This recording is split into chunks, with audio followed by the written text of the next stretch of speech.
It all started on a quiet Tuesday morning at my 150-year-old ranch land that's been in my family for generations. The place is self-sustaining, with its own well, solar backup, and yes, I also happen to manage the local utilities for the entire VHI.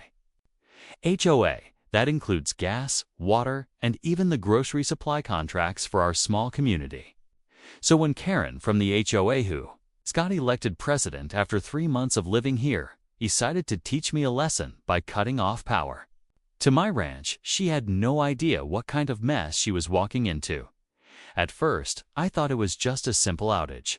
But after checking my systems and getting a few strange texts from neighbors, I realized it wasn't an accident. Nope, Karen had gone out of her way to file a bogus complaint and used it as an excuse to flip the main switch at the HOA station. Why? Because she didn't like the historic look of my ranch house and thought it lowered the community's modern aesthetic.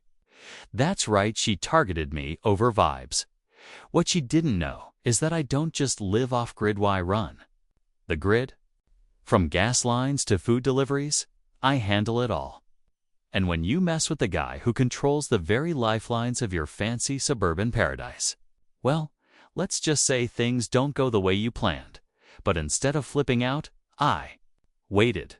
Because the moment she cut me off was the moment she unknowingly cut herself. And the entire HOA off from everything they depend on. And when the gas stopped flowing and the grocery trucks didn't show up the next morning, let's just say that was just the beginning. By the next morning, things in the neighborhood started to shift. People were already calling the HOA office, wondering why their gas stoves weren't working, why the hot water had suddenly gone cold, and why the usual Friday grocery delivery was delayed. Of course, Karen didn't think any of it had to do with me. She was still walking around like she had won something, telling neighbors I'd finally learned my lesson. But what she didn't understand was that I wasn't just some stubborn old ranch guide, built my life here brick by brick. And I've always believed if you're going to live somewhere, you should contribute to it. That's why, years ago, I stepped in when the HOA couldn't manage basic infrastructure. They let me handle it because I actually knew how to run things quietly, efficiently, without asking for attention.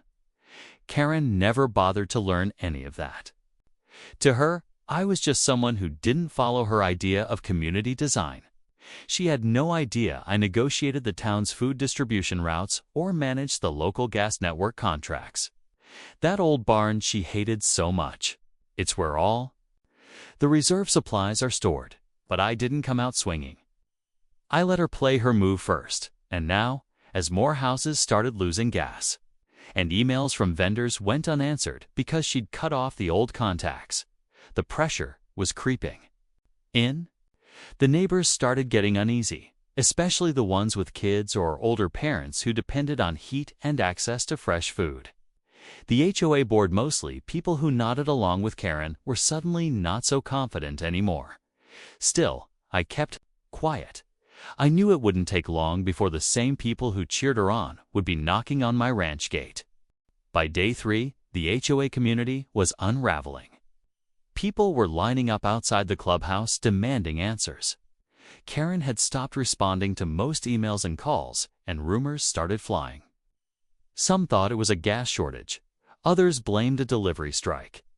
No one suspected the real reason the woman who tried to punish me had accidentally pulled the plug on her own comfort. Meanwhile, the board members started distancing themselves.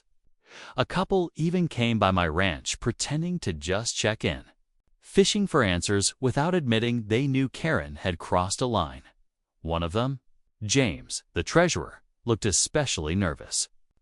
I could tell he wasn't built for chaos. He liked balance sheets, not people banging on his door about spoiled food and cold showers. I offered him coffee and let him squirm a bit before he finally asked, "Did you have anything to do with the gas being off?" I didn't lie. I just said, funny thing about systems. If you mess with one part, sometimes everything else just ... stops working. He didn't press after that. At the same time, I got a call from Beth, a neighbor who never had anything to do with HOA politics. She was nearly in tears. Her mom was recovering from surgery and needed heating and regular meals. That hit me hard. I always kept my distance from HOA drama, but folks like Beth reminded me why I kept everything running smoothly in the first place. Still, I couldn't just flip a switch. If I bailed them out too soon, Karen would spin the story and walk away clean. She needed to feel the weight of what she'd done. So I told Beth, "Give me a little time. Help is coming, but it needs to come the right way." By the end of the week, the neighborhood had turned into a pressure cooker. Families were bundled up in their homes, relying on flashlights and bottled water. Parents were driving to the next town just to find groceries or gas for generators. Every day, more people walked by my ranch, some curious, others just frustrated. Few of them made eye contact, almost like they knew they'd backed the wrong horse. But Karen, she was still holed up in her modern glass-paneled house, pretending everything was under control. She even posted in the community forum claiming outside vendors were to blame and everything would be fine soon. But her tone was cracking. You could see it between the lines. Behind the scenes, I started hearing whispers. People on the HOA board were secretly meeting without Karen, trying to figure out how to fix the mess without involving her. One of them, Lisa, dropped a hint that the board might call an emergency vote to remove her if things didn't improve soon. They were scrambling, realizing too late how fragile the whole setup really was. Meanwhile, my phone was lighting up with quiet requests, small things at first. Could I help someone power a space heater? Could I share food with an elderly couple? 2 blocks over, I kept a list. Not because I needed leverage, but because I was planning something bigger. Something that wouldn't just patch things up, but shift the power dynamic once and for all. Then came the night of the board meeting.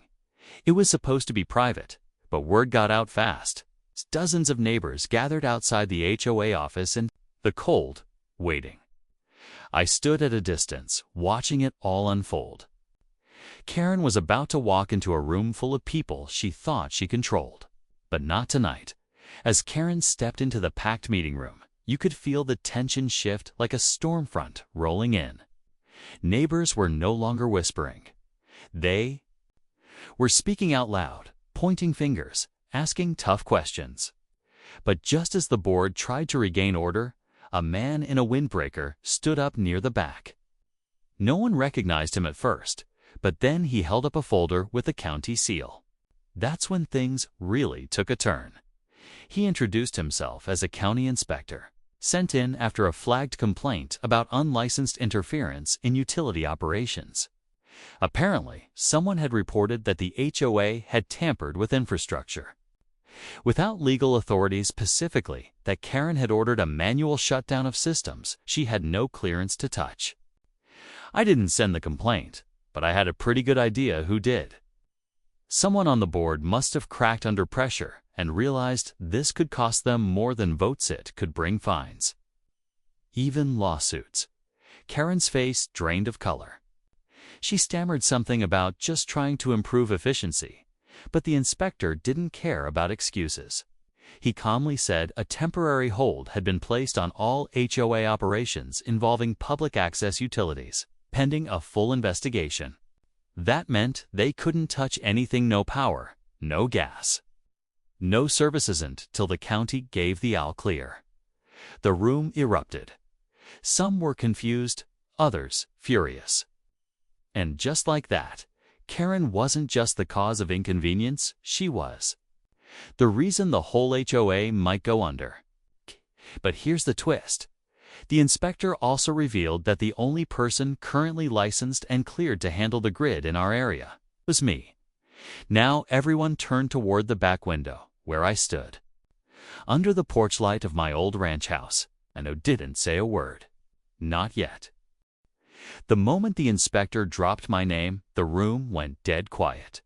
All eyes turned toward me, standing in the distance. I walked in slowly, boots echoing on the tile floor, not in a rush, just letting the silence do most of the talking. Karen tried to spin it again, saying I'd somehow manipulated things or sabotaged the community. But this time, no one bought it. James, the treasurer, stood up and cleared his throat. "We trusted you, Karen, and you nearly froze out." The entire neighborhood just to settle a personal score. The inspector handed me a clipboard with reinstatement forms. All it took was my signature to restore services. The board asked me to take temporary control of operations until the investigation wrapped up. Karen protested, but the vote was unanimous. She was officially suspended, escorted out by a pair of deputies who'd been called in for crowd control. I didn't gloat. I just signed the papers, handed them back, and told the crowd, "Give me a couple hours. I'll have heat and groceries flowing by morning." People clapped. A few even cheered. It felt good, but I knew the work wasn't done yet. Later that night, while walking back across the ranch, I noticed something strange. One of the storage sheds I'd sealed months ago had a broken lock. Inside, several propane tanks were missing. A trail of prints led back toward the woods behind Karen's house. That's when it hit me, maybe this wasn't just about power or HOA rules. Maybe Karen had help. And a much bigger plan than anyone guessed. I called the sheriff's office. Right away. Because as peaceful as the ranch looked under the stars, something told me this story wasn't over yet. And the next chapter. It might be even messier. The sheriff's team followed the trail the next morning and found the missing propane tanks, stashed near a clearing behind an abandoned shedlong with a few more supplies that had quietly gone, missing from the HOA inventory. It didn't take long to figure out that Karen hadn't acted alone. A former board member who'd quietly resigned weeks before had been working with her, planning to force a total control shift in the HOA by causing a staged breakdown and blaming me for it. They figured if they could make me look like the problem, they could remove me entirely and take over everything you tell us, contracts, even the ranch land's access roads. But that plan collapsed under the weight of their own arrogance. The sheriff's office filed a report, and both of them are now under formal investigation. The HOA board held another emergency meeting, this time open to the public, where they officially voted to reinstate me as head of infrastructure oversight for the area. I agreed, but with conditions: full transparency, regular check-ins with the community, and no more power games. As for the ranch, it's back to being what it's always been: strong, steady, and a part of something bigger. The community's slowly starting to reconnect. Neighbors who never used to say a word now stop by with questions, or just to say thanks. Beth brought cookies. James offered to help winterize the well house. And honestly, that means more than any vote or title ever could. The whole mess reminded folks that real leadership isn't loud or flashy, it's built on trust, not control. And sometimes, when someone tries to take everything from you, they end up showing everyone why you were holding it together in the first place.